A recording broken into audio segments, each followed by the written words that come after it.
나의 기도는 이런 것, 겸손하기 원하는 것. 우리 찬양 들으시고 우리 강의 시작하도록 합니다.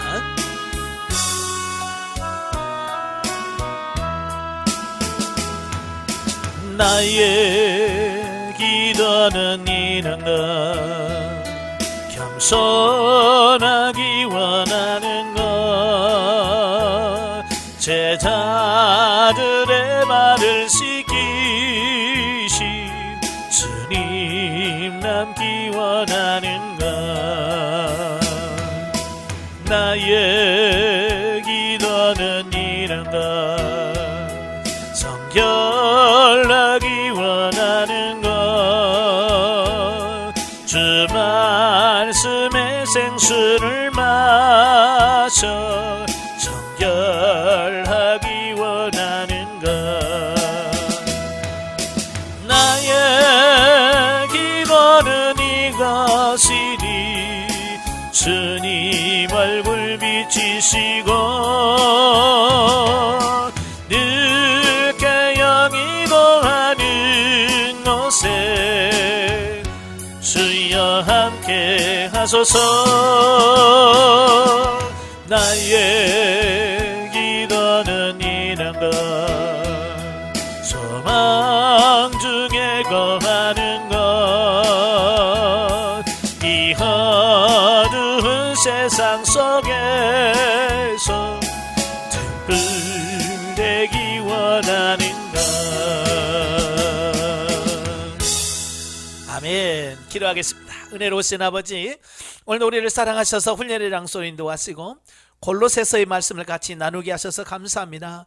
말씀을 나눌 때 그 말씀들이 살아있는 말씀이며 생명의 말씀이 되어지고 우리의 삶 속에 적용되어지는 말씀이 되어질 수 있도록 도와주옵소서. 시작합니다. 마치는 그 시간까지 성령께서 함께 하시고 운행해 주옵소서. 시종을 맡겨오며 예수님의 이름으로 감사하며 기도합나이다. 아멘. 네, 이 시간에는 우리 골로새서를 보도록 합니다. 교재 37페이지. 37페이지를 보시면 골로새서의 서론적 이해가 나오게 되어지는데요. 제목, 이 골로새서라고 하는 본서의 한글 제목은요, 이 편지를 받은 수신지인 골로새의 지명을 따라서 붙여졌다라고 보면 됩니다.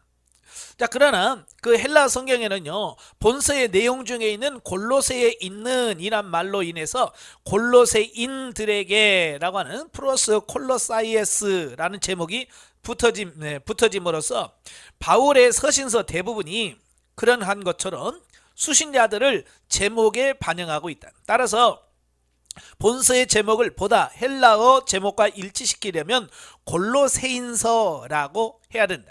이게 골로새 사람들에게 보내는 편지. 자, 왜 사도 바울은 굳이 그냥 골로새 교회라고 말하지 않고 골로새에 있는 사람들에게라고 편지했을까요? 예, 이 교회라고 하는 이름 자체가 우리는 지금 아예 그냥 건물로 이게 인식이 딱 돼 있잖아요. 그죠? 어디가? 교회. 근데 그 내가 말하는 교회는 어디예요? 건물을 말하잖아요. 그죠? 근데 사도 바울은 교회, 건물이 교회가 아니었어요. 그 안에 있는 사람들이 교회였던 거예요. 그래서 골로새 교회에게 그럴 말은 골로새의 건물의 교회라고 편지하는 것이 아니라 골로새에 있는 성도들, 이런 의미예요. 그래서 골로새인서라고 아마 해석을 하는 것이 훨씬 더 좋으리라고 봅니다. 그러나 우리는 굳이 골로새인서라고 안 해도 골로새에 있는 교인들에게 쓴 편지구나라고 이해하면 되죠. 예, 저자, 본서신의 저자가 바울이라고 하는 것에 대해서는 대체로 모든 학자들이 동의를 합니다. 예, 그러나 몇몇 학자들은 튀고 싶어서 그런지 반대를 합니다. 물론 그들이 이제 주장하는 이유가 있어요. 그냥 무턱대고 주장하는 게 아니라 그들 나름대로의 어떤 자기들이 발견한 문제점이 있죠. 그 첫째가 뭐냐? 본서에 사용된 단어나 문체가 바울의 것이 아니라는 주장입니다. 자, 예를 들어서 다른 신약 성경에 나오지 않는 단어가 34개가 나오고요, 바울의 다른 서신서에도 사용되지 않는 단어들이 48개나 사용된다는 겁니다. 뿐만 아니라 바울이 즐겨 사용하던 의, 구원, 계시, 폐지하다, 이런 단어가 본서에는 나타나지 않는다는 겁니다. 그러니까 사도 바울이 평소에 쓰던 그런 문체나 단어들이 안 나온다는 거예요. 자, 그런데 이러한 주장들이 설득력이 없는 것은 이유가 뭐냐? 동일 저자라 하더라도 편지를 쓰는 동기와 목적에 따라서 단어와 문체를 다르게 하는 것은 자연스럽다는 겁니다. 그죠? 예를 들어서 동일하게 바울의 저작인 빌립보서와 로마서를 비교해 볼 때 서로 상이한 단어들이 많이 발견된다는 겁니다. 로마서에는 십자가가 많이 나오고, 갈라디아서와 고린도에서는 구원이라고 하는 말이 많이 나오고, 고린도후서에는 율법이란 신약 성경에 자주 쓰여지는 주요 단어가 한 번도 나타나지 않는다는 겁니다. 따라서 단어나 문체의 분석을 통한 이러한 반대 주장은 원천적으로 설득력이 없을 뿐만 아니라 본서에 나오는 특별한 단어의 대부분이 이단들을 공격하기 위하여 사용된 단어들이기 때문에 다른 서신들에서 나타나지 않는다는 특수성을 이해해야 한다는 겁니다. 그러니까 편지를 쓸 때나 보면 그 편지 받는 사람의 상황이나 상태에 따라서 단어가 글씨 달라질 수 있잖아요. 그죠? 그러니까 부모님에게 편지 쓸 때하고 사랑하는 애인에게 편지 쓸 때 단어가 똑같겠어요? 다르죠.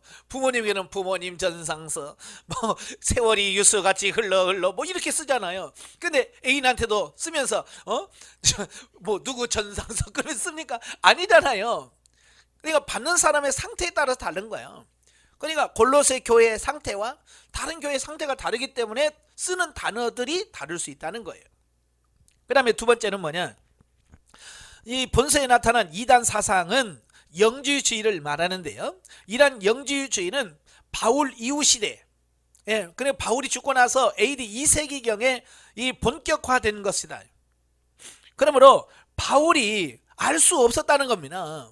이 영주주의가 2세기 때나 생겼는데 바울이 영주주의에 대해서 썼다는 거예요. 그러니까 이건 아마 사도 바울이 죽고 나서 그 후대 사람들이 썼을 거다라고 주장을 하는 겁니다. 그런데요, 이미 사도 바울 시대에 원시, 그러니까 2세기에 완전히 체계화된 영주주의가 발흥하기 전에 이미 초기부터 영주주의적인 사고와 이런 신앙들이 있었다라고 하는 겁니다. 그러니까 사도시대에 이미 교회를 위협하였던 원시 영주주의적 혼합주의며, 바울은 골로새 교인들에게 이들을 경계하도록 하기 위해서 기록했다라고 하는 겁니다. 그러니까 영주주의는 이단은요, 초대교회에서부터 이미 사도 바울 시대 때부터 이미 발흥하기 시작을 했어요. 그러나 그렇게 완전히 체계적이진 않아요. 근데 그게 조금씩 자라서 2세기에는 완전히 체계화되어지는 어떤 이런 부분들을 보게 되죠. 사실 영주주의는 초대교회에 엄청난 피해를 끼쳤다라고 할 수 있죠. 그리고 그들이 세 번째로 주장하는 이유는 교리적인 것으로서 본서에 나타난 기독론은 아주 고차원적이라고 하는 겁니다. 그러니까 교회 형성 시기였던 바울 시대에는 아직 이런 기독론에 대해서 완벽하지 않는단 말이에요. 그런데 이 바울이 보면 이 기독론에서 아주 명확하게 기록을 하고 있다는 겁니다. 그러니까 본서에 묘사된 그리스도의 모습이 바울의 다른 서신서들에 나타나지 않는 것은 아니란 점에서 이러한 주장을 받아들일 수 없다라고 하는 겁니다. 그러니까 사도 바울은요, 예수 그리스도가 누군지를 누구보다도 정확하게 안 사람이에요. 심지어 예수님과 같이 사역했던 이 12제자들보다도 사도 바울이 예수님에 대해서 너무 분명하게 명확하게 알아. 자, 그래서 이런 부분들이 바울이 이런 인식이 기본이 되어서 나중에 교회 회의들을 통해서 교리를 정리할 때 그런 기초가 되어지는 이런 부분들을 보게 됩니다. 그래서 기독론의 기초를 놓은 사람이 누구냐? 사도 바울인 거예요. 그러다가 나중에 시간이 점점 흘러가면서 이제 문제가 생길 때마다 교회의 지도자들이 모입니다. 이 공회라고 그래요. 이 공회를 모여서 그들이 이걸 하나씩 정리해 나가는 겁니다. 뭐 그래서 니케아 회의, 칼타고의 여러 회의들을 통해서 이제 하나씩 정리가 되어지는 이런 부분을 보게 되죠. 그러니까 사도 바울은 이미 기독론, 예수 그리스도에 대한 명확한 인식을 갖고 있었다는 겁니다. 그래서 그들이 주장하는 이런 주장들은 설득력이 없다는 거예요. 그래서 본서의 저자가 바울이라는 것은 본서 자체에도 3번이나 밝힙니다. 또 본서와 에베소의 그 용어가 흡사한 것, 또 본서와 빌레몬서의 관계 등이 바울이 저자임을 말하는 유력한 증거가 되고 있다는 겁니다. 즉 본서와 빌레몬서는 모두 동일한 장소인 골로새로 보내졌고요. 두 서신에 모두 바울의 동역자인 디모데, 오네시모, 아키포, 에바브라, 마가, 아리스타고, 데마 및 누가와 같은 사람들이 똑같이 등장을 하고 있다는 겁니다. 그러니까 빌레몬은 누구냐? 바로 이 골로새 교회 안에 있는 장로였어요. 그러니까 빌레몬에게도 편지 보내고 골로새에도 같이 보낸 거야. 그러니까 공통점이 많겠죠. 예. 또 여기 보면 동역자, 함께 갇힌 자, 지식, 집에 있는 교회라는 용어가 등장합니다. 자, 이러한 내적 증거 외에도 이레니우스, 알렉산드리아의 클레멘트, 오리겐, 터툴리안 등의 그 초대교회 교부들이 본서를 바울이 쓴 것이다 다 인정을 하고 있다는 겁니다. 예. 또 말시온 정경이나 무라토리 단편과 같은 것에서도 본서를 바울의 것이라고 분류를 하고 있습니다. 또 라틴어역이나 수리아역 같은 번역 성경들도 본서를 바울의 것으로 인정을 하고 있습니다. 이런 여러 가지 외적 증거들로 볼 때에 바울이 본서의 저자라는 것이 확실하다라는 겁니다. 그러면 기록 연대와 장소, 본서의 기록 연대는요, 본서가 어디에서 기록되느냐에 따라서 달라집니다. 자, 본서는 그 자체 안에서 바울이 옥에 갇힌 상태에서 이 편지를 쓰고 있다라고 말합니다. 1장 24절, 4장 3절, 10절, 18절에서 4번이나 내가 옥에 갇혀 있다 이야기를 계속하고 있거든요. 자, 그래서 사도 바울은 바울이 감옥에 들어간 건 여러 번 있어요. 그 중에서 지금 어느 감옥에 갇혀 있을 때에 이 편지를 썼겠는가 라고 하는 거죠. 그래서 빌립보 감옥이라든지 이런 데는 잠깐 하룻밤 자고 나오니까 이런 서신을 쓸만한 여유가 없지요. 그죠? 그래서 그게 편지를 쓸 만큼 오래 있던 어떤 그런 감옥 생활이 3번이나 있습니다. 예. 첫째는 가이사라설. 이 가이사라설은 뭐냐면 이제 사도 바울이 3차 전도 여행을 떠나고 나서 종결하고 나서 예루살렘으로 귀환하죠. 그 귀환하자마자 체포가 됩니다.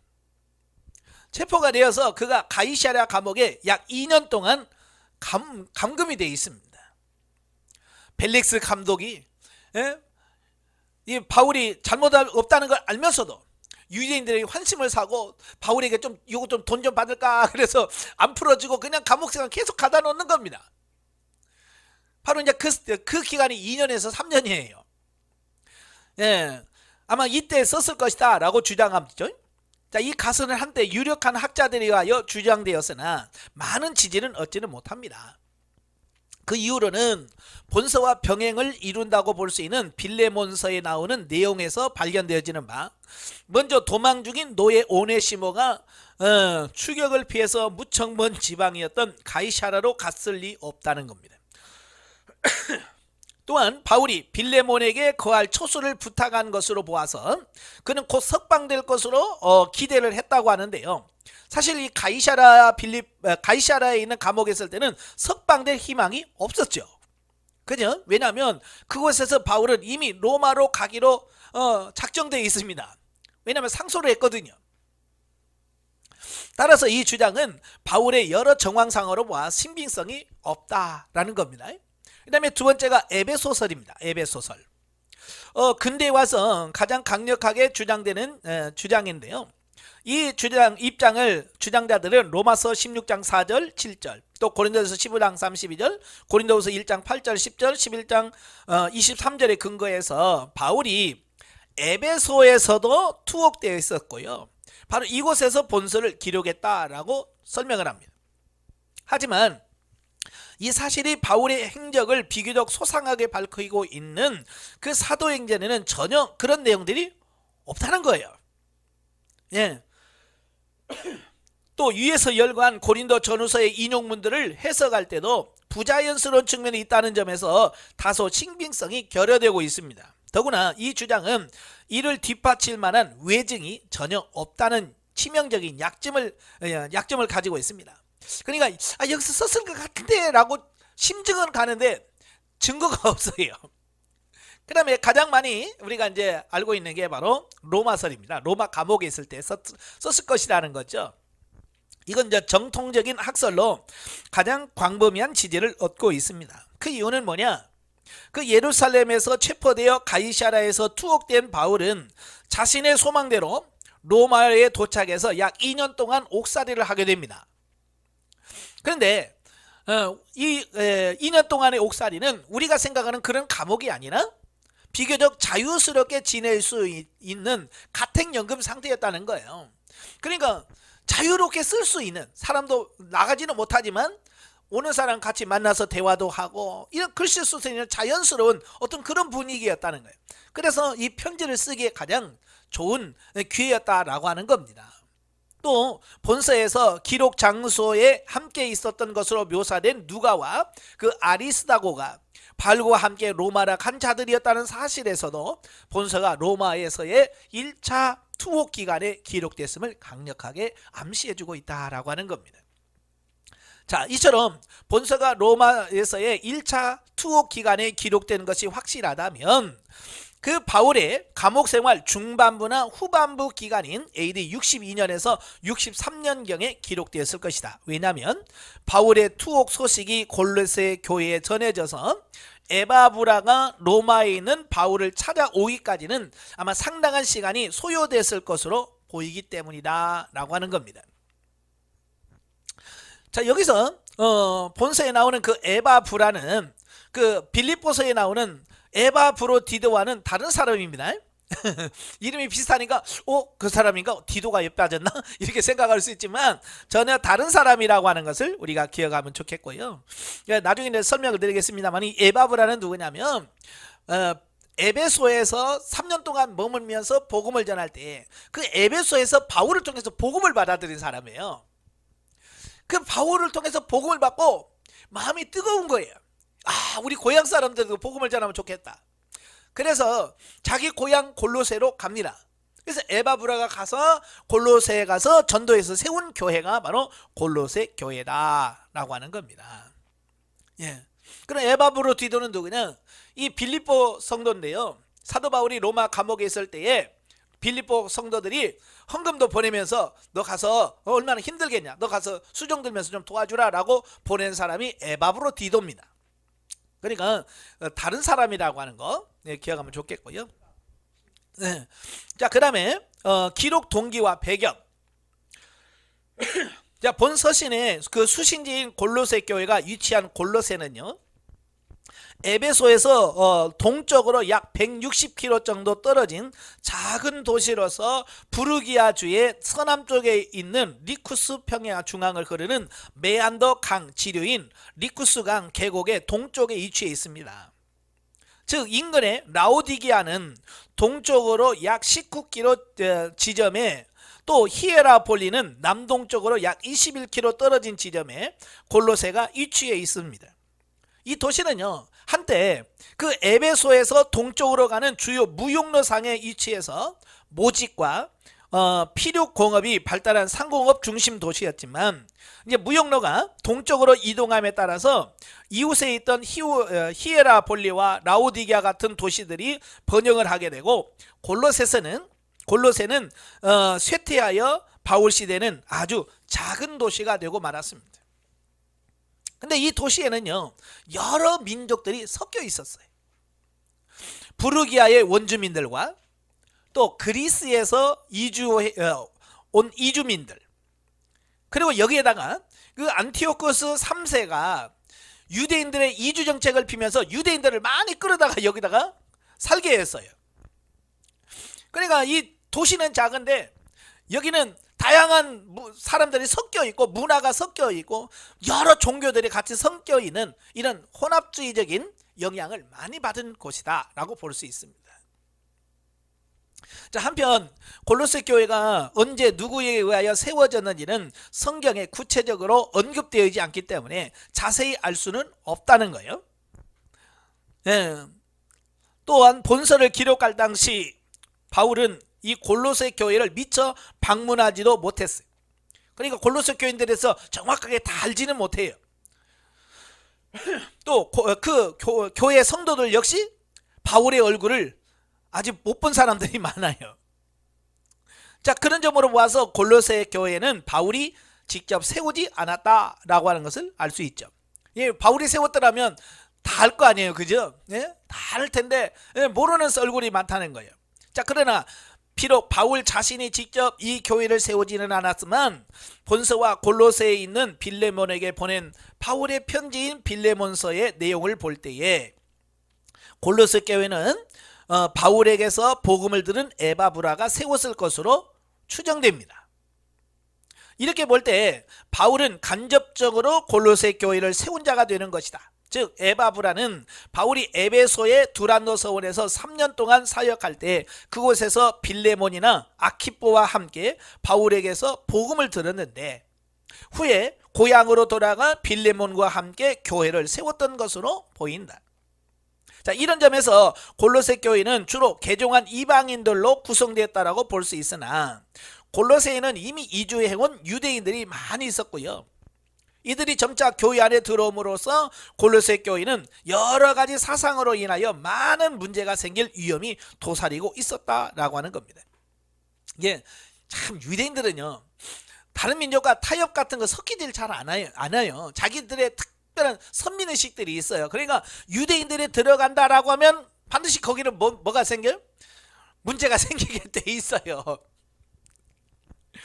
그래서 골로새 교회가 문제가 생긴 겁니다. 에바브라가 세웠어요. 에바브라는 이방인이에요. 율법에 대해서 잘 몰라. 그리스도의 복음은 알지만 율법에 대해서 몰라. 그러니까 유대인들이 와가지고 율법도 모르면서 막 교회를 막 좌지우지 해버리는 거야. 그러니까 막 교회가 어려울 수밖에 없는 거예요. 그래서 결국은 이 에바브라가 너무 힘드니까 바울에게 가서 어떻게 해야 돼요? 라고 도움을 아마 요청한 것 같아요. 예. 사도 바울이 본서를 기록하게 된 직접적인 동기는 바로 에바브라가 당시 골로새 교회를 위협하는 혼합주의적인 이단들의 가르침에 대한 소식을 전하였기 때문이다라고 하는 겁니다. 아까도 말한 것처럼 바울에게 다 에바브라는 에베소에서 복음을 다 들었잖아요. 근데 이단들이 막 들어와서 교회를 막 힘들게 하는 겁니다.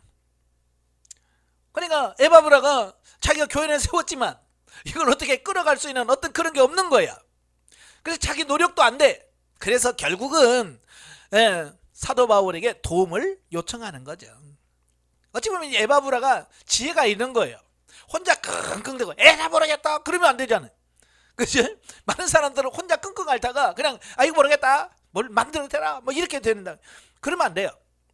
누군가 도움을 요청하고 도움을 받고 이게 이제 지혜거든요. 혹시 여러분도 마찬가지예요. 그러니까 여러분 고민도 안 하고 그냥 남들에게 도움을 달라고 요청하는 이것도 문제예요. 성도를 보면 그래요. 자기가 기도는 하나도 안 하고 목사님 기도 좀 해줘. 아니 본인이 해야지. 내가 그러면 아유 목사님 하나님이 목사님 기도 잘 듣잖아요. 그러면서 뭐 자기는 기도 안 하면서 맨날 나보러 기도해달래. 근데 나도 안 해줘. 왜냐면 본인이 해야지. 그렇잖아요. 그러니까 본인이 하다가 도무지 못하겠다. 목사님 제가 이렇게 했는데 안 돼요. 그러면 그러면 같이 기도하자. 이건 돼. 근데 아무 노력도 안 하고 그냥 해달라면 이거 안 돼요. 아시겠지? 많은 분들이 그래 저한테 와가지고 목사님 기도했어요. 저 안 해. 나 안 해줘. 막 물어. 목사님 막 이렇게 본인이 기도해. 그러니까 나중에는 이상한 소문까지 들리더라고. 우리 목사님은 뭐 물어도 대답도 안 하고 맨날 혼자 기도하라고 한다고. 왜냐하면 본인이 해야 돼요. 왜냐하면 제가 여러분하고 영원히 같이 있을 수는 없잖아. 여러분이 먼저 천국 갈 수도 있고 뭐 가는 데는 순서 없다고 하지만 제가 또 먼저 갈 수도 있고 그렇잖아요. 또 하나님께서 뭐 제가 여기서 뭐 죽을 때까지 사역한다는 보장도 없어요. 내일이라도 하나님께서 너 저리 가라 그럼 나는 갈 거야. 그러면 그때까지 계속 나한테 문제만 있으면 목사님 어떻게 해요? 목사님 어떻게 해요? 라고 물었다가 만약에 제가 천국 가거나 단도로 가면 그때는 어떻게 할 거예요? 천국까지 따라올 거예요? 본인이 하지. 본인이 본인이 하시고 너무 하다가 안 되면 도움을 요청하면 저도 도울 수 있죠. 얼마든지 할 수 있습니다. 에바브라도 마찬가지예요. 얼마나 사도 바울을 찾기까지 고민을 많이 했겠어요. 그죠? 이래도 안 되고 저래도 안 되고, 그러니까 할 수 없이 그가 사도 바울에게 도움을 요청하는, 여러분도 마찬가지예요. 혼자만 끙끙대지 마시고 하다가 힘들면 도움을 요청하십시오. 아시겠죠?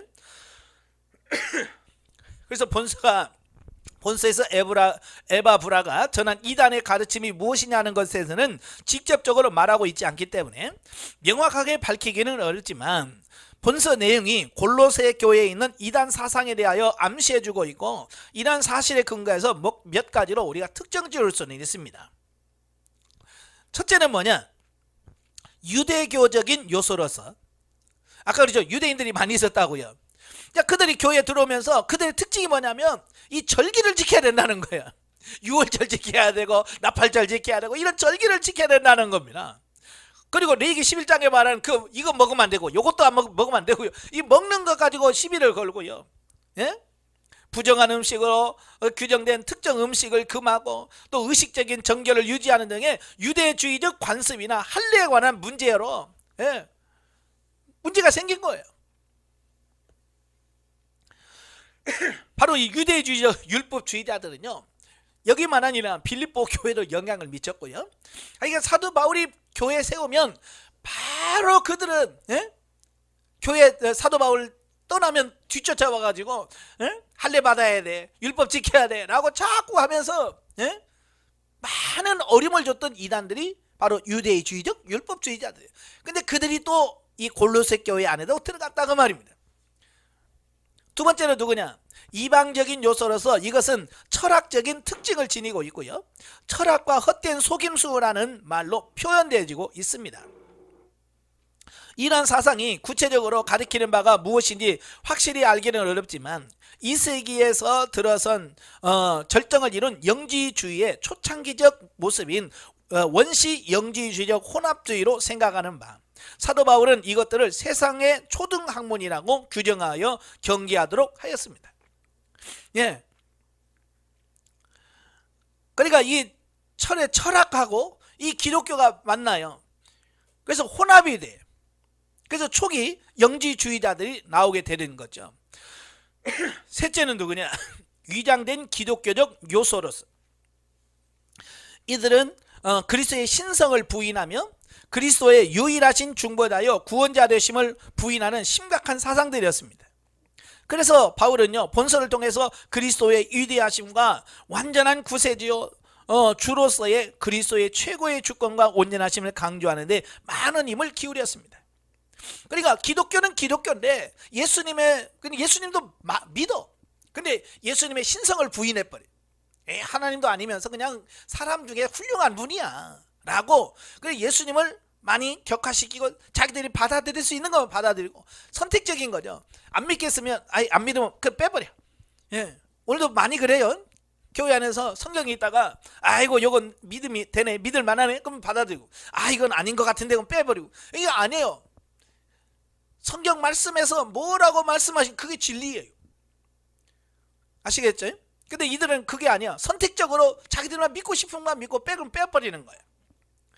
네 번째는 뭐냐? 영지주의 사상과 관련된 것으로 보이는 그 천사 숭배 사상, 또 금욕주의 및 확인되지 않으나 여러 민족이 모여 살았던 골로새에는 또 여러 배타적인 사상들과 유치한 사상들이 있었을 것이다.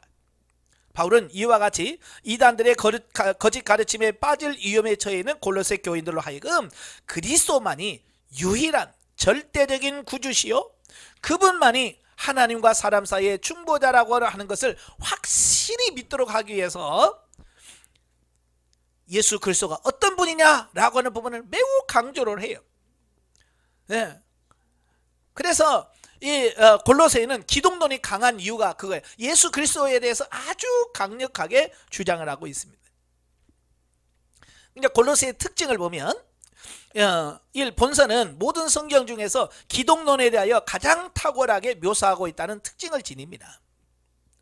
그러니까 사도 바울의 서신들을 보면 각 서신마다 약간의 특징들이 있습니다. 로마서나 갈라디아서는 이신칭이 오직 믿음으로 말미암아 우리가 구원받는다는 어떤 그런 부분들을 강조하죠. 지난번에 본 에베소서는 뭐요? 교회론에 대해서 강조를 합니다. 자, 이 골로새서는 뭐냐? 기독론에 대해서, 예수 그리스도에 대해서 강조하고 있다는 겁니다. 자, 즉 본서에서는 가장 분명한 형태로 또 가장 다양한 형태로 그리스도에 대한 묘사가 나타나고 있습니다. 자, 거기 보면 하나님의 사랑하시는 아들, 예수님을 하나님의 사랑하는 아들로 묘사합니다. 1장 13절. 또 보이지 아니하시는 하나님의 형상이다. 1장 15절. 또 모든 창조물보다 먼저 나신 자다. 1장 15절. 또 만물의 창조하신 분 1장 16절. 또 교회 머리 1장 18절. 만물의 으뜸 1장 18절. 또 하나님의 신성이 충만하신 분 1장 19절. 2장 9절. 화목제물 1장 20절 22절. 또 영광의 소망 1장 27절, 하나님의 비밀 2장 2절, 정사와 권세의 머리 2장 10절, 성도의 생명 3장 4절, 만유시요 만유 안에 계신 분 3장 11절. 똑같은 예수님인데 이렇게 예수님에서 너무 다양하게 묘사를 하고 있다라고 하는 거예요. 이게 특징 중에 하나고요. 두 번째로 본서에는 바울이 일반적으로 사용하지 않던 용어들이 많이 나타납니다. 예를 들어서 철학이라든지 충만이라든지 신성, 정사와 권세, 겸손, 빼앗기다, 자의적 숭배와 같은 말들인데요. 이런 용어들은 당시의 이단자들이 많이 구사하던 용어들로 바울이 이러한 용어들을 사용한 이유는 그들이 구사하던 용어를 사용하여 그들의 잘못을 보다 분명하게 드러나기 위함이다 라고 하는 겁니다. 그러니까 이단을 비판하려면 그들이 쓰는 용어를 가지고 비판을 해야 되잖아요. 마찬가지로 사도 바울도 골로새 교회 안에 있는 그 이단들에 대해서 문제를 지적하다 보니까 그들이 쓰는 용어를 쓸 수밖에 없다는 거죠. 세 번째, 성령에 대한 교훈이 없다는 또 특징입니다. 이는 본서와 더불어 동일한 시대에 동일한 수신지에 보낸 빌레몬서에도 나타난 현상으로서 바울이 성령의 가르침에 대하여 소홀히 하였다기보다는 아마도 골로새 교회 이단들에 대한 변증으로 기독론에 대하여 강조하였기 때문인 것으로 보입니다. 그러니까 기독론에 대해서 너무 강조하다 보니까 성령에 대해서 어떻게 말할 수 있는 어떤 그런 부분이 없었을 것이다 라고 보죠. 자, 넘겨서 46페이지 오시면 신학적이에요. 이 골로새서의 그리스도, 기독론을 보면 자, 본서는 모든 성경 가운데서 그리스도에 대하여 가장 탁월하게 묘사하고 있다는 거예요. 그래서 본서에 나타나는 그리스도는 다음과 같습니다. 먼저 하나님과의 관계에서 그리스도는 보이지 아니하시는 하나님의 형상이다 라고 표현합니다. 또 만물을 지으신 창조자이시며 동시에 만물을 유지하시는 분이시다. 다음으로 사람들과의 관계에서는 그리스도는 교회의 머리가 되시고 모든 정사와 권세의 머리가 되실 뿐만 아니라 만물의 으뜸이 되시는 분이시다. 또한 만물을 아버지와 화목케 하셨을 뿐만 아니라 성도들에게 영원한 소망을 주신 분이시고 이처럼 만유에 뛰어나신 그리스도에 대하여 본서에서 보다 강조하는 바를 구체적으로 살펴보면 다음과 같다. 첫째, 만물을 창조하신 그리스도. 자, 바울은 그리스도가 신성에 대하여는 보이지 아니하시는 하나님의 형상이요 우주에 대하여는 모든 창조물보다 먼저 나신 자라고 설명을 합니다. 자, 여기서 보이지 아니하시는 하나님의 형상이라는 말이 무슨 말이냐? 그리스도께서 하나님 자신 곧 계시되신 하나님이심을 말하는 것이다. 그래서 빌립에게도 그러잖아요. 빌립이 아버지를 좀 보여주세요. 그러니까 왜 나를 본 자는 아버지를 보았거늘 왜 아버지를 보여달라고 하느냐 라고 말씀하잖아요. 그러니까 예수님은 뭐냐면 보이지 않는 하나님의 형상이에요. 그냥 예수님을 통해서 하나님을 볼 수 있는 거예요. 그래서 바울은 보이지 않는 하나님의 형상이다 이렇게 표현하고 있고요. 또 창조물보다 먼저 나신 자라고 하는 말은 예수님이 뭐 처음에 창조되었다는 것을 말하는 게 아니라, 그러니까 하나님이 이 우주를 창조하기 전에 예수님 먼저 창조했다는 말이 아니에요. 이 말은 창조주로서의 존재의 영속성을 말한다. 이처럼 영원 전부터 존재하신 그리스도는 천지 만물에 대한 하나님의 창조 사역에 동참하셨다. 하나님의 창조는 성자 하나님이신 그리스도 안에서, 즉 그리스도의 지배하는 범위 내에서 이루어졌으며, 말씀이신 그리스도는 천지 창조의 유일한 대리자로서 만물이 그로 말미암아 창조되었다라는 거예요. 예수 그리스도를 말씀이라고 말씀하시고요, 천지를 뭘로 창조하셨다고요? 말씀으로 창조하셨다라고 말씀하잖아요. 바로 그래서 예수 그리스도가 뭐예요? 이 우주 만물을 창조하신 창조주다. 자, 그런 의미를 담고 있습니다. 자, 이렇게 창조된 만물은 오직 그분의 영광을 위하여 존재하며 그에게 복종할 것이다. 특히 그리스도는 땅 위에 보이는 것들뿐만 아니라 하늘에 보이지 않는 존재들, 즉 천사들과 같은 영적인 존재들까지도 창조하셨다고 1장 16절에 말씀하고 있습니다. 또 그분은 온전한 신성을 소유한 분으로 모든 피조물 가운데 절대적 주권을 가진 분이시다. 따라서 창조주이신 그리스도는 하늘과 땅 위의 모든 존재들의 원인이 되시며 만물의 으뜸이 되신다. 그러므로 그분은 이단자들이 숭배해야 한다고 주장하는 천사들보다 우월하신 분으로 모든 정사와 권세의 머리가 되신다라고 2장 10절에서 말씀해주고 있습니다. 자, 두 번째, 화목제물이 되신 그리스도. 자, 하나님이 그리스도를 통해서 창조하신 천지 만물은 인간들이 지은 죄로 말미암아 조화가 파괴되었다. 이미 창세기 때 말씀을 드렸어요. 이 죄는 창조물 사이의 조화뿐만 아니라 근본적으로 모든 창조물과 하나님 사이의 조화를 파괴시켜 버렸다. 인간들은 살아계신 하나님부터 떨어져 나가 하나님과 원수가 되었고요, 하나님의 진노의 대상이 되어 영원히 사망할 권세 아래 놓일 수밖에 없는 처지가 되고 말았다. 그러니까 모든 관계를 깨트리는 게 뭐냐? 죄예요. 오늘도 마찬가지예요. 죄가 들어오면 모든 관계가 깨집니다. 부부 사이에도 죄가 들어오면 관계 깨집니다. 부자간, 부모와 자녀와의 관계도 죄가 들어오면 깨집니다. 모든 관계는 죄가 들어오면 다 깨지게 돼 있어요. 그래, 아담과 하와의 죄로 인하여 하나님과 우리 사이가 깨졌습니다. 대인관계가 깨졌어요. 인간과 인간 사이에 깨졌습니다. 또 뭐가 깨져요? 인간과 피조물 사이의 관계도 깨졌어요. 그러니까 처음에 하나님이 천지 창조하실 때는요, 모든 피조물이 인간을 도와 협력하게 돼 있어요. 근데 범죄하고 나면 이제 뭐야? 그들이 피조물이 뭐요? 인간을 해를 끼치는 존재로 바뀌어져요. 왜? 관계가 깨져서 그래요. 이게 죄가 그래서 무서운 거예요. 그러면 이 관계를 회복해야 될 뭔가가 있어야 될 거 아니에요. 이 관계를 깨지는 이 관계를 회복하는 게 뭐냐? 죄 문제를 해결하는 거예요. 자, 그러나 천지 만물을 그리스도를 통하여 창조하신 하나님은 인간과 만물을 멸망의 상태로 버려두지 아니하시고 자신이 스스로 인간의 몸을 입고 세상에 오셔서 십자가에 달려 피 흘리심으로써 죄를 정복하고 율법의 요구를 충족시켜 주셨고요, 또한 율법의 저주를 속량하셨습니다. 따라서 상실했던 조화가 회복되었고 하나님과 인간 사이의 화목이 이루어졌다. 다시 말하면 오직 예수 그리스도만이 하나님과 우리와의 관계를 화목할 수 있는 능력을 가지셨다라고 하는 겁니다. 그러니까 그 어떤 누구도 하나님과 우리 사이에 중보해서 화목해 할 수 있는 사람은 없습니다. 다시 말하면 하나님은 그리스도를 통하여 그로 말미암아 천지 만물을 창조하셨을 뿐만 아니라 또한 그를 통하여 천지 만물을 화목해 하셨다는 것이다.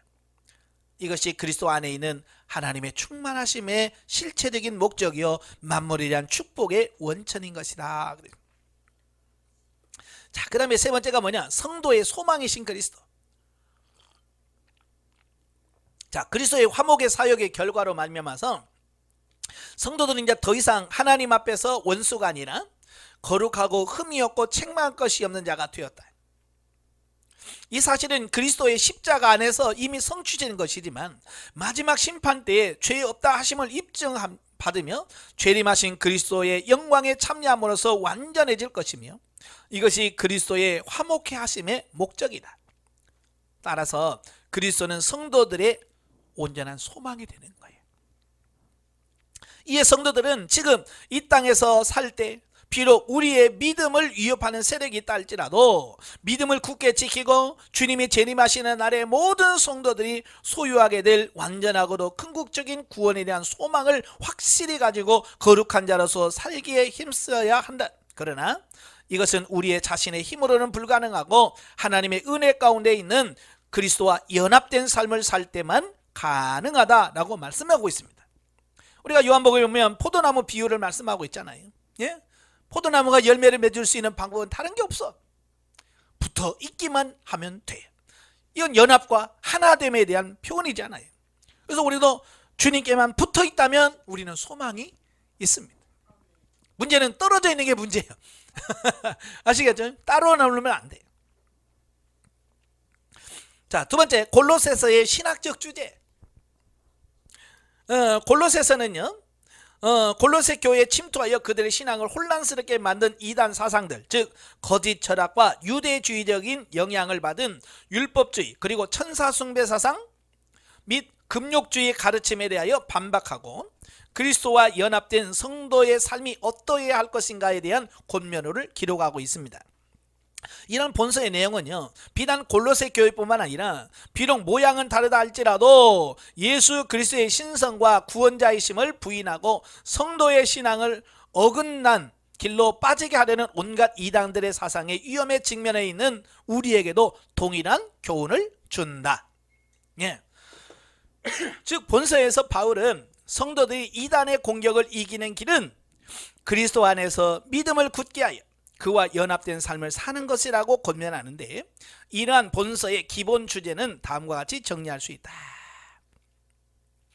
그러니까 이 사도 바울이 이단에 빠지는 이유, 그걸 뭘로 정의하냐면 예수 그리스도에 대한 확신과 예수 그리스도에 대한 믿음이 없다는 것을 의미한다. 그러니까 예수 그리스도를 바르게 알면 이단에 빠질 리가 없어요.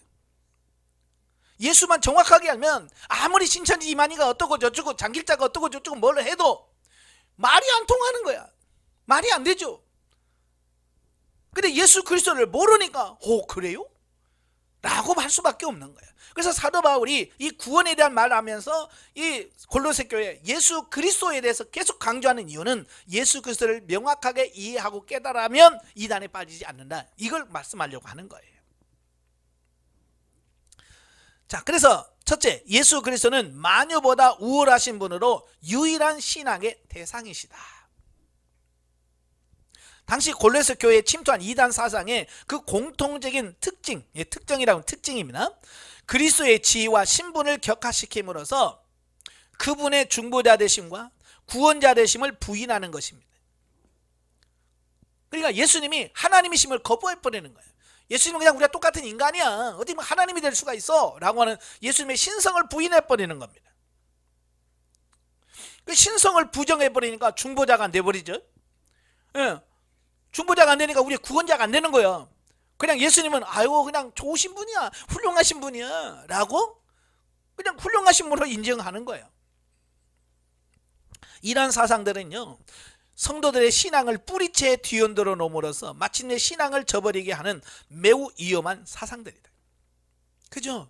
예수 그리스도가 나의 구주요, 예수 그리스도가 나를 온전히 구원할 수 있는 분이요 라고 하는 그런 믿음이 있어야 어떤 핍박이나 고난이 와도 나는 절대 예수 부인하지 않겠습니다, 그렇게 돼. 근데 예수님은 그냥 훌륭한 분 중에 하나예요. 믿으나 마나 믿어도 나를 구원해 주지 않을 거고 그냥 좋은 말씀만 하시는 분이니까 어려우면 어떻게 해요? 나 예수 안 믿어. 왜? 예수 그리스도가 소망도 아니고 신앙의 대상도 아니고 그냥 나에게 좀 가르침을 주는 조금 훌륭한 분이니까 굳이 그분 때문에 내가 고난받을 필요가 없어. 그분 때문에 내가 순교할 이유도 없어요. 그죠? 그래서 이건 하나님을, 예수 그리스도를 떠나는 아주 위험한 것이 뭐냐, 예수 그리스도가 하나님이심을 안 믿는 거, 예수의 신성을 부정하는 거, 이게 문제란 말이에요. 왜냐하면 그리스도만이 우리의 유일한 신앙의 대상인데 이단 사상들은 그분을 의심케 하여서 그들이 제시하는 다른 방법으로 구원의 가능성을 찾게 함으로써 마침내 구원의 길에서 멀어지게 하기 때문이다 라고 하는 겁니다. 자, 이단 사상의 위험성에 대하여 잘 알고 있는 바울은 그리스도의 우월하심에 대하여 논증함으로 성도들이 이단의 미혹에서 벗어나 믿음에 굳게 서게 하고자 합니다. 크게 구분하자면 바울은 그리스도의 창조사역과 구속사역이라는 측면에서 그분의 우월성에 대하여 논증을 합니다. 먼저 예수 그리스도는 육체를 입으셨으나 그분은 그 본분은 하나님이시다. 네, 육체를 입고 똑같이 왔지만 그분은 본체가 하나님이시오 라는 말이고요. 또 모든 피조물보다 먼저 난 자로서 만물을 창조하신 분이다. 우리와 같은 분이 아니야. 이 현재 만물을 창조하신 분이야. 또 그분은 만물을 창조하시되 보이는 것들뿐만 아니라 천사들이나 영적 존재들 같이 보이지 않는 것들조차도 만드신 분으로서 모든 존재의 원인이 되신다. 이걸 강조하는 겁니다. 그러므로 그리스도의 이단자들이 숭배해야 한다고 하는 천사보다도 우월하신 분으로 만물의 경배를 받기에 합당하신 분이시다. 뿐만 아니라 천지 만물을 창조하신 하나님이신 그리스도는 인간의 죄로 말미암아 하나님과 인간이 원수의 관계가 되려 친히 육신을 입으시고 인간을 대신하여 십자가에 피 흘려 죽으심으로 말미암아 인간들을 거룩하고 흠이 없는 자로 세우심으로 하나님과 인간 사이를 화목케 하셨다라는 겁니다. 이것은 죄 많은 인간이 거룩하신 하나님께 직접 나아갈 수 없다는 잘못된 겸손에서 출발하여 하나님과 인간 사이의 중보자로 천사를 두며 천사를 숭배하는 그릇된 이단 사상을 반박하는 것으로서 바울은 하나님과 인간 사이의 중보자에는 오직 한 분 그리스도밖에 없음을 분명히 하고 있습니다. 이 초대교회는요, 이 천사 숭배 사상이 생겼어요. 나중에 히브리서에도 똑같이 나와요. 그래서 히브리서도 예수 그리스도가 천사보다도 훨씬 더 우월하다 이걸 강조하거든요. 바로 이 골로새에도 이 천사 숭배 사상이 있어요. 근데 이 천사 숭배 사상이 왜 들어오게 되냐면 이런 거예요. 우리는 죄인이야. 거기까지는 돼. 그래서 죄인은 우리가 직접 하나님께 나아가려고 하니까 면목이 없어. 그러니까 어때요? 중보자로 천사를 이용하는 거예요. 중간에 아마 여러분도 그러잖아요. 만약에 여러분이 잘못했어, 누구한테 큰 잘못을 했어, 그래서 직접 가서 아이고 내가 미안합니다 라고 해야 되는데 내가 그게 나기도 좀 미안하고 너무 그래서 어때요? 다른 사람한테 아이고 당신이 가서 좀 미안하다고 대신 좀 전해줘 라고 하면 어때요? 내가 직접 가는 것보다 다른 사람을 보내면 어때요? 좀 내가 덜 창피하고 그러잖아요. 마찬가지인 거예요. 죄인이 어떻게 하나님 앞에 나가냐? 그냥 중간에 천사들을 중보자로 해서 그 천사로 하여금 천사를 잘 섬기면 천사가 잘 해줄 거 아니야. 자, 그 얘기예요. 이게 나중에는 이제 카톨릭으로 넘어가요. 카톨릭으로 넘어가서 이제 자꾸 중보자를 세워. 우리는 하나님과 우리 사이의 중보자는 예수 그리스도 한 분밖에 없어요. 그 누구도 하나님과 우리 사이의 중보자가 없어. 근데 카톨릭에서는 중보자가 많아요. 예, 성모 마리아도 중보자고요. 천사들도 중보자고요. 또 성인들.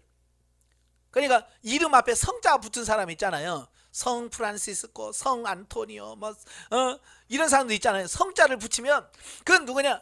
하나님과 우리 사이의 중보자가 되어서 내가 직접 기도하지 못하니까 내 기도를 좀 들어서 하나님께 좀 알아주세요 라고 하는 거예요. 그래서 카톨릭에 보면 성모 마리아여 나의 기도를 들으사 막 그러잖아요. 내가 직접 하나님을 가면 되는데 내가 직접 하나님께 못 가. 왜? 내가 너무 죄인이라서 면목이 없어. 그러니까 어때요? 성모 마리아한테 잘 해가지고 성모 마리아 가서 대신하면 된다 이거예요. 마치 가나 혼인잔치에서 성모 마리아가 대신 와서 문제를 해결해 주잖아요. 이제 포도주가 떨어졌다. 그래서 마리아가 이렇게 해가지고 예수님이 물로 포도주를 만들어서 해줬잖냐. 그러니까 지금도 그렇다. 그래 성모 마리아만 잘 해주면 성모 마리아가 중보해줘서 문제 해결된다. 이렇게 가르치는 거. 이건 아닌 거예요. 중보자는 오직 한 분 예수 그리스도밖에 없어요. 아시겠죠? 예. 그러므로 그리스도는 세상의 어떤 것보다도 우월하신 분이시다. 따라서 성도들은 이렇게 만물보다 우월하신 그리스도에 대한 믿음을 확고히 하는 신앙생활을 해야 한다. 두 번째, 성도는 그리스도와 연합된 삶을 살아야 된다. 성도들이 이 땅에 살면서 우리의 신앙을 넘어뜨리고자 하는 세력들에 의하여 맞서 승리하는 삶을 살아가기 위해서는 자신이 그리스도와 연합되었음을 확실히 깨달아야 합니다. 그리스도와 연합되지 못한 자들은 사단과의 영적 전투에서 승리의 생활을 할 수 없기 때문이다. 성도들은요, 그리스도와 함께 십자가에 달려 죽고 그와 함께 다시 살아나심을 받은 자들로서 그리스도와 영적으로 연합된 자들이다. 예, 저와 여러분요, 예수 그리스도가 죽을 때 죽었고요, 예수 그리스도 부활하실 때 나도 같이 산, 예, 예수와 내가 하나가 되는 이런 부분이 필요한 거예요. 또한 그분이 구원받은 자의 모임인 교회의 머리가 되심으로 교회 역시 그분과 연합되었다. 그러므로 성도들은 그리스도와 연합된 자로서 모든 생각과 행동을 그리스도의 통치에 맡기고 그리스도의 말씀에 따라 살아야 한다. 예. 나는 주님과 하나 됐습니다 라고 해놓고 내 마음대로 살면 안 돼. 그분에게 맞춰야 돼. 그리스도와 연합된 믿음 안에서 하나님과 부단히 교제하면서 서로 사랑의 봉사와 섬김으로 화합하고 세상과의 관계 속에서도 모범된 삶을 살아감으로써 그리스도를 증거하는 생활을 하여야 한다. 이럴 때 거짓된 가르침으로 유혹하는 이단자들로부터 승리하는 삶을 살 수 있다라고 하는 겁니다. 아시겠죠? 네. 세 번째, 골로새서와 현대 성도입니다.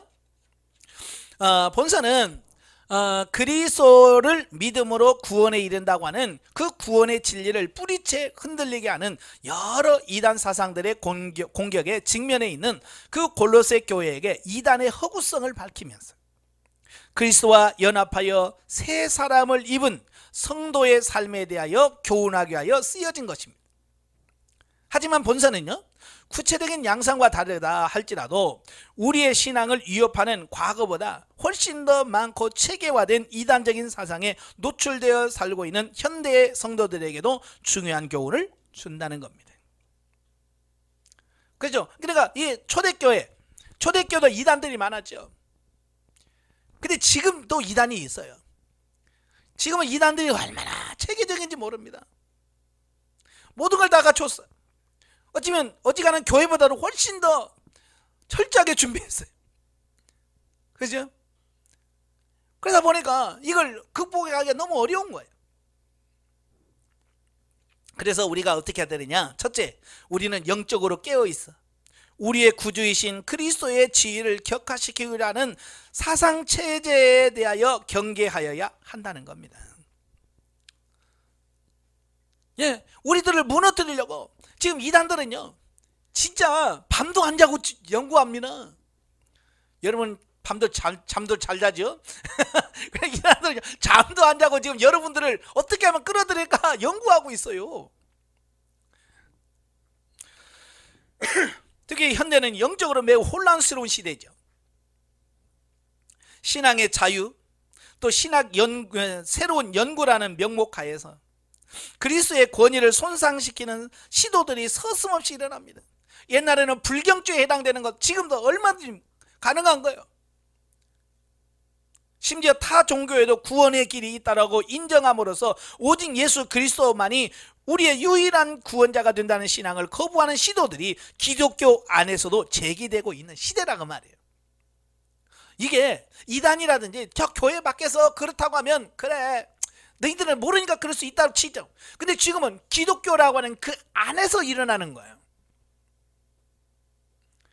이게 문제인 거예요. 그래서 WCC라든지 또 에큐메니컬 운동이라든지 뭐 이런 것들이 교회에서 일어나는 거예요. 그래서 WCC라는 게 모든 종교는 하나 되자.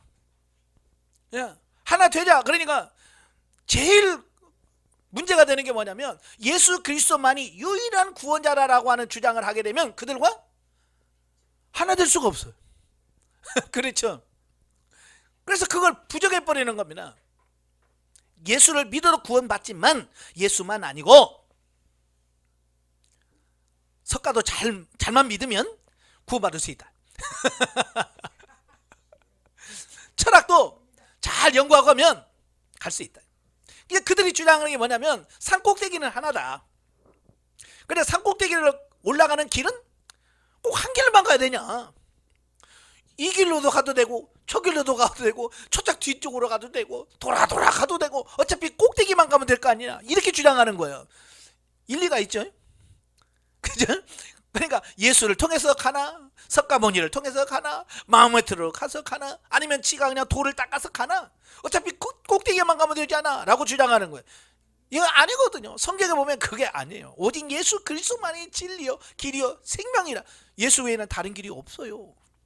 근데 요즘에는 자꾸 그걸 무너뜨린다 그 말이.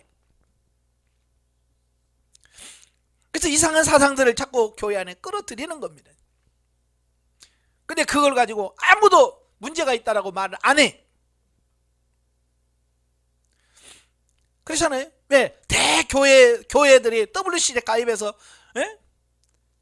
하니까 이렇게 큰 교회에서 뭐 잘못하는 게 있겠어? 그렇게 돼버리는 거예요. 여러분 교회가 크다고 잘못 안 되는 게 없어요. 교회 크고 작은 게 아니에요. 영적 분별력이 없으면요 아무리 커도 무너집니다. 진리를 바르게 알고요 바르게 깨달아야죠. 이러한 시도들을 나타난 모양과 방법은 조금 다르다 할지라도 뿌리는 사도시대 때 골로새 교회를 위협했던 이단 사상들과 맥을 같이 한다라고 볼 수 있습니다. 그러니까 이 예수 그리스도의 그 신성이라든지 중보자 이걸 무너뜨리려고 하는 시도는요 뭐 오늘만 있었던 게 아니에요. 이미 오래전부터 사도 바울이 사역하던 그 시대부터 존재하고 있었다는 거예요. 이들은 그리스도의 신적 지위와 중보자 되심을 평가절하시키거나 부인하는 자들로서 성도들은 이러한 사상에 특별한 주의를 기울여야 한다. 그러니까 그들은요 한결과 같이 뭐냐면 예수 그리스도를 부인하지 않아요. 우리도 다 예수 믿어. 예수님이 하나님의 아들인 거 다 알아. 그런데 그 예수만 갖고는 부족해. 이런 거예요. 이단들이 다 그러는 거예요. 예수도 했지만 예수는 실패해서 그래서 내가 그걸 완성해야 돼 라고 주장하는 겁니다. 이게 문선명이가 그런 거예요. 예수 그리스도는 왔지만 실패했다. 그래서 내가 문선명이 와서 이걸 완성한다. 그래서 그의 원리강론이라고 하는 그 교리를 완성을 했어요. 그러니까 예수 그리스도를 부정해야 지가 높아지죠. 그죠? 이만희도 역시 마찬가지고.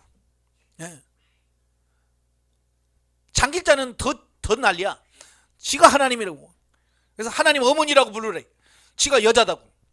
그게 말이 되냐고요. 근데 문제는 뭐냐면 그 밑에서 그걸 믿는 사람들이 있죠. 난 그 사람 머릿속에 뭐가 드는지 모르겠어. 난 그 사람들 그걸 믿고 따르는 사람 머릿속을 궁금해. 도대체 그 속에 뭐가 들어있지? 그렇잖아요. 도대체 그 사람들은 성경을 뭘로 읽는 거야?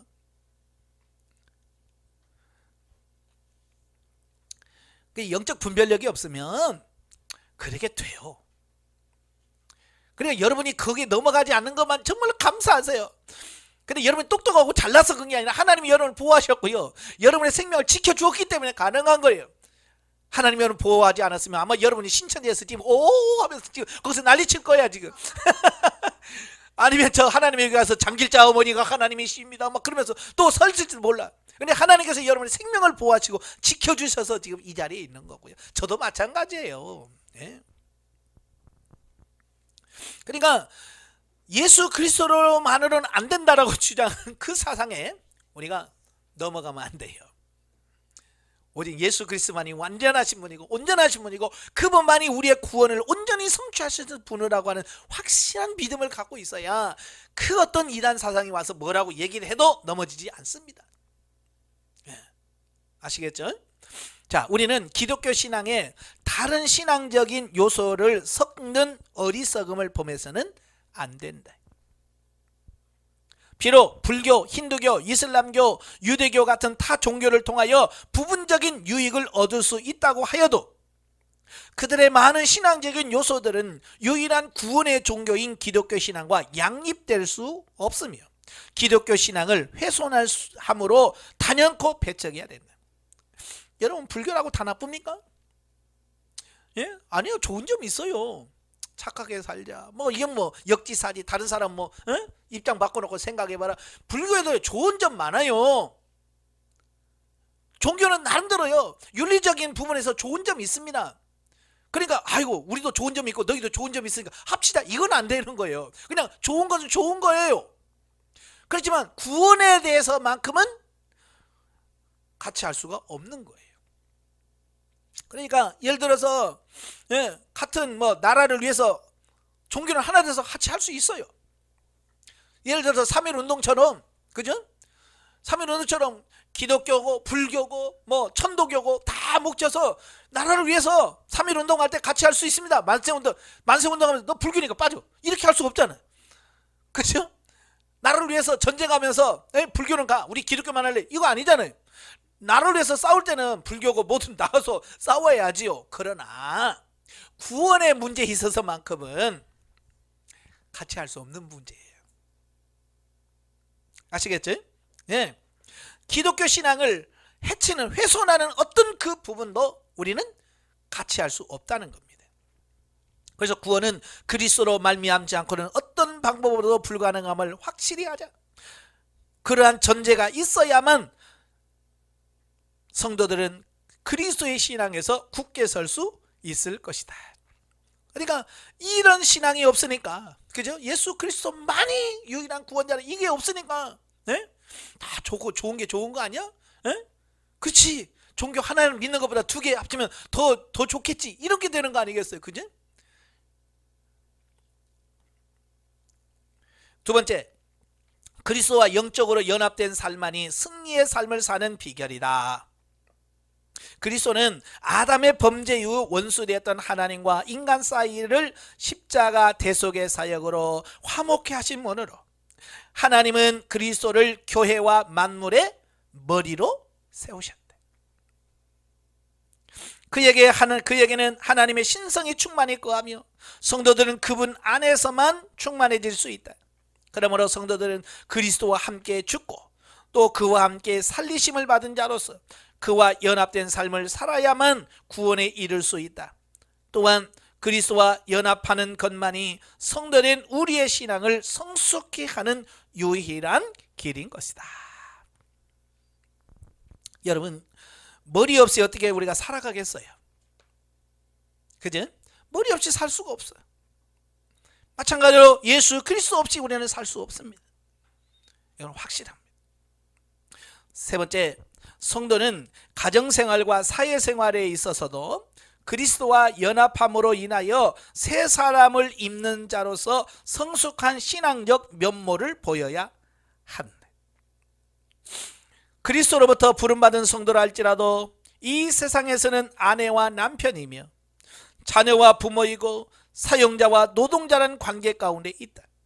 그 어떤 위치에 놓이든 상대 역시 하나님의 형상을 부여받은 존엄한 인간임을 깨닫고 사랑을 나누는 대상으로 생각하여 그 관계를 잘 유지함으로써 다른 사람에게 빛과 소금의 사명을 다해야 한다라는 겁니다.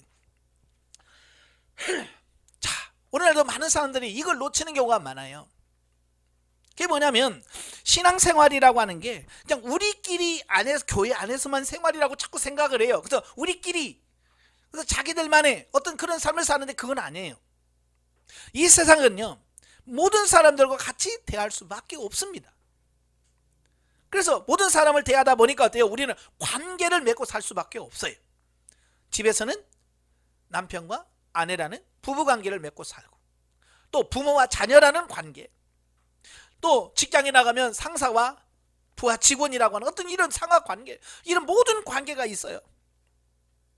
이런 관계 속에서 우리가 어떻게 해야 돼요? 관계를 바르게 믿고 살아야 된다라고 하는 사실입니다. 우리가 기독교가 이런 관계를 잘 못 맺는 경우가 참 많이 있어요. 예, 그래서 어려움을 많이 겪거든요. 그래 우리는 이런 관계 회복이 굉장히 중요합니다. 예, 그래서 가정이 먼저 부부간의 관계가 잘 회복돼야 되고요. 부모와 자녀와의 관계도 잘 회복이 돼야 돼요. 그리고 모든 사람들을 존중할 줄 아는. 그러니까 나만 귀한 게 아니에요. 나만 하나님의 자녀 아니잖아요. 그죠? 나만이 아니라 모든 분들이 하나님의 자녀인 거예요. 그러니까 서로 존중해 줄 수 있는, 나이가 많으면 많은 대로 존경해 주고, 예? 그렇죠? 나이가 많으면 많은 대로 존중해 줘야 됩니다. 직분을 가지고 있으면 또 직분도 존중해 주고, 모든 사람은 존중해 줘야 돼. 그럼 나이가 많다고 젊은 사람 무시하면 됩니까? 안 돼요. 나이가 많아도 항상 젊은 사람들을 존중해 주고 귀하게 여길 수 있어야 돼. 저도 그래요. 교회에서 보면 저보다 연세가 많으신 분도 계시고 저보다 어린 사람도 있잖아요. 그죠? 내가 목사니까 나이 많으면 일로 와봐, 김일사 일로 와봐, 이렇게 할 수 없잖아. 그렇잖아요? 내가 아무리 목사더라도 나보다 연배는 항상 어때요? 존중해 줄 수 있어야 돼요. 이건 직분과 떠나서. 또 나이가 어리다고 해서 일로 와봐 일로 와봐 이렇게 할 수가 없잖아요. 나이가 많고 적음을 따라서 저는 그래요. 교회에서는 모든 사람을 존중했으면 좋겠다. 나이가 많은 사람은 적은 사람을 존중해주고, 나이 적은 사람은 많은 사람을 존중해주고, 서로 존중해줄 수 있는 이런 부분이 되어야 되겠다. 그래서 저는 교회에서 항상 존댓말을 써줘요. 젊은 집사님이든 나이가 드신 분이시든 다 집사님, 얼마나 기분 좋아. 예를 들어서 여러분, 집사님 그런 게 좋아요. 김 집사, 이 집사, 뭐가 좋아요?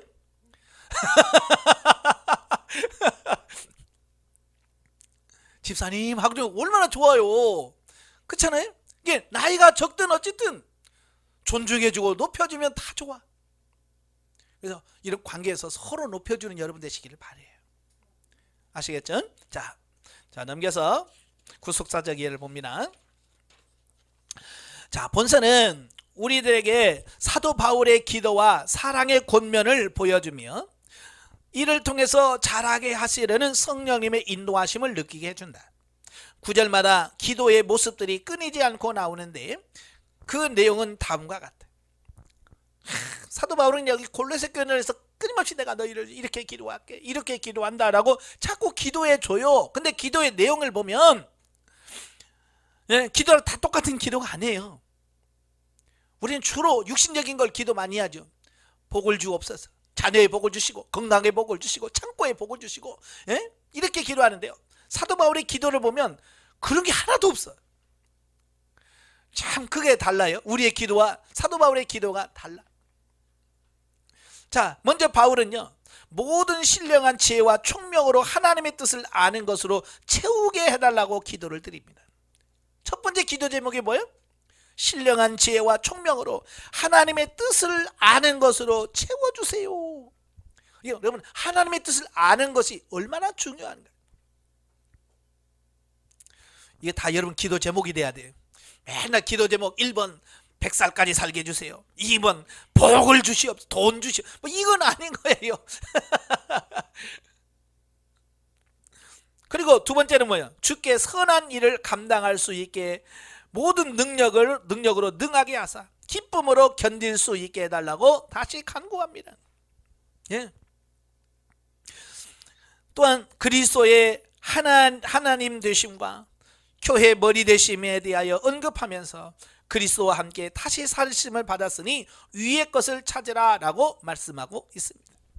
그러니까 세상적이고 육신적이고 바라는 어떤 이런 것들을 위해서 사는 사람이 아니라 정말 하나님의 나라를 바라보면서 준비해가는 그런 삶이 되게 해달라고 기도하고 있습니다. 왜?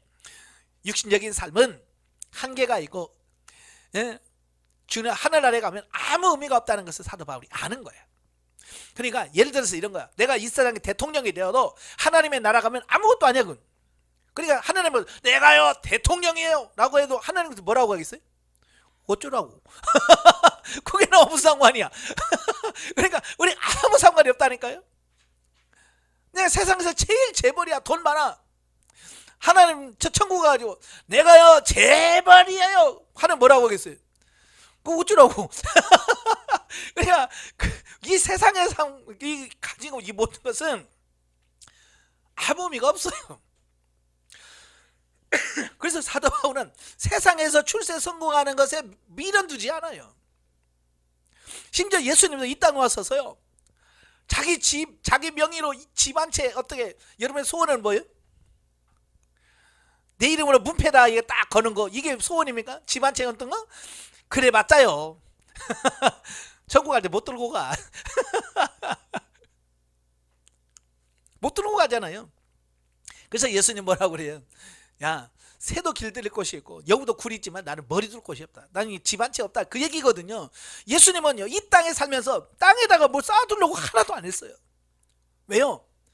천국 가면 이 땅에 있는 건 아무것도 아님을 아셨기 때문에 그런 거예요. 사도 바울도 역시 마찬가지예요. 내가 천국에 가서 내게 유익할 수 있는 것은 뭐냐? 하나님의 나라를 위해서 힘쓰고 내가 받을 권리를 포기한 것, 이게만 하나님이 나를 상이 된다, 이걸 아는 거예요. 그래서 사도 바울은 이 땅에서 막 사례비 올려줘, 돈 많이 줘, 이거 안 했어요. 어떻게 하든지 뭐요? 퍼주고 쓰고 심고. 왜?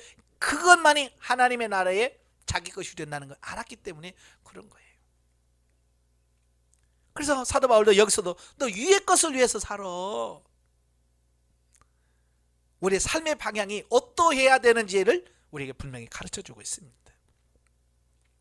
자, 하나님께서는 바울을 통해서 우리에게 성도로서 땅에 있는 지체를 죽이고 지혜와 지식의 모든 보화가 숨겨져 있는 예수 그리스도처럼 온전해지고 용서하고 사랑하라고 말씀하신다. 특별히 5장에서는 대인관계 부분을 구체적으로 말씀하시므로 우리의 살아갈 바를 말씀해주고 있습니다. 예. 그래서 우리 삶의 방향을 바꾸셔야 됩니다. 자, 영적이에 보죠. 본서는 복음이 온전히 우리에게 뿌리 내리는 모습과 그리스도를 알고 본받는 것, 그리고 생활 속에서 구체적으로 실천하도록 권면해주고 있고요. 우리가 하나님의 말씀대로 거룩해지기 위해서 모든 일을 진리 안에서 인내하고 오래 참아야 한다는 것을 말해주고 있습니다. 자, 우리가 변화되려면 쉽게 안 되잖아요. 그죠? 하루아침에 되는 게 없어요. 그래서 오래 참아야 돼요. 하나님께서는 우리가 주의 나라에 이르기까지 오래 참음으로 썩지 않고 쇠하지 않는 영원한 것을 우리에게 이루시기 위하여 이렇게 바울을 통해서 말씀하고 계신다. 또한 우리가 말씀을 많이 지킬수록 긍지를 느끼고 더 나아가 순종하는 삶이 기쁘고 아름답다는 것을 깨닫게 됩니다. 참, 그래요. 우리도 그러잖아요. 먹어본 사람이 맛을 안다고. 순종해 봐야, 그죠? 말씀대로 살아봐야, 아, 이렇게 좋구나, 이걸 알아야 순종할 수 있는 거예요. 그래서 여러분들 많이 순종해 보세요. 아시겠죠? 그래서 하나님도 경험해 봐야, 아, 이런 거구나 라고 해야 여러분의 삶에서 더 적극적으로 살 수 있는 겁니다. 기도도 그래요. 누가 기도합니까? 응답 받아본 사람이 기도하는 거예요. 맛을 봤거든요. 근데 기도 응답의 맛을 안 본 사람들은요, 맨날 기도하래. 기도한다고 되는 것도 없는데 왜? 맛을 못 봐서 그러는 거야. 그래서 맛을 본 사람은요, 기도하지 마 그래도 왜 이렇게 좋은 걸 왜 안 해? 이미 맛을 봤기 때문에. 기도하지 말라고도 기도합니다. 왜? 맛을 봤기 때문에. 우리도 하나님의 말씀대로 순종하며 사는 삶이 얼마나 행복한지를 맛을 좀 보시길 바래요. 좀 더 성숙하면 억지로 순종하는 것이 아니라 하나님을 사랑해서 말씀을 지키는 차원으로 발전해 갑니다. 그죠? 처음에는 억지로 하죠. 그러나 조금 더 경험하게 되면 이제는 차원에서 할 수 있게 되어야죠. 하나님은 우리를 진리로 거룩하고 흠없고 책망할 것이 없는 자로 인도하시기 위해서 포기하지 않고 끝까지 인도하시는 분이시다. 하나님의 능력은 영원한 멸망이 될 백성을 영생의 백성으로 만드신 분이기 때문이다. 우리 속으로 진리를 따라 능력으로 역사하시는 성령을 쫓아 사는 경건의 수고를 아끼지 않아야 한다. 그냥 저절로 되는 것은 아무것도 없다고 제가 말하죠. 예? 힘쓰고 애써 어쩌든지 예수 그리스도를 본받고 승리하는 삶을 살려고 발부둥 치면 그만큼 우리가 더 예수 그리스도를 닮아가는 귀한 은혜와 복이 있다는 거 꼭 기억하시길 바랍니다. 기도하겠습니다. 은혜로우신 아버지, 오늘도 아버지 귀한 말씀을 주셔서 감사합니다. 참으로 힘든 세상에 복음을 전하면서 살아가는 그 골로새 교인들의 모습을 보면서 오늘 우리가 이 세상에 살면서 여러 가지 힘들고 어려운 부분이 있을지라도 주님께서 주시는 힘으로 넉넉히 이길 수 있는 우리가 되어줄 수 있도록 도와주시옵소서. 예수님의 이름으로 감사하며 기도합나이다. 아멘. 하나님께 영광드립니다.